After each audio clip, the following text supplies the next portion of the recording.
Kontestasi Pilgub Sulawesi Selatan 2024 akan jadi salah satu kontestasi menarik di Pilkada Serentak 2024. Dua nama yang bertarung merupakan tokoh politik ulung dengan membawa prestasi masing-masing sebagai senjata. Andi Sudirman Sulaiman yang merupakan petahana berhasil meyakinkan Fatmawati sebagai pasangan bakal calon. Dengan usungan mayoritas parpol, pasangan ini melenggang maju tanpa hambatan. Pengalaman sebagai wakil gubernur dan juga gubernur Sulawesi Selatan periode sebelumnya, Andi Sudirman Sulaiman cukup meyakinkan dengan visi misi baru yang siap direalisasikan. Sementara sang penantang, Muhammad Ramdan Pemanto, juga politisi ulung. Dua periode sebagai wali kota Makassar diprediksi akan jadi lawan sepadan bagi petahana. Dani pun meminang ketua PKB Sulawesi Selatan, Asar Asyad, sebagai pendamping. Pertarungan visi misi keduanya akan jadi salah satu penentu siapa yang akan jadi orang nomor satu di selatan Pulau Sulawesi.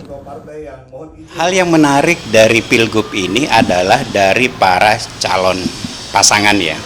Kita lihat Pak Andi Sudirman Sulaiman punya pengalaman kontestasi bersama Pak Nurdin Abdullah, lalu kemudian di tengah jalan justru mendapatkan peluang menjadi orang nomor satu Sulawesi Selatan, sehingga jangkauannya, jejaring politiknya, terutama melalui pemerintahan, itu masyarakat sudah merasakan, sudah menikmati, termasuk juga sebaliknya.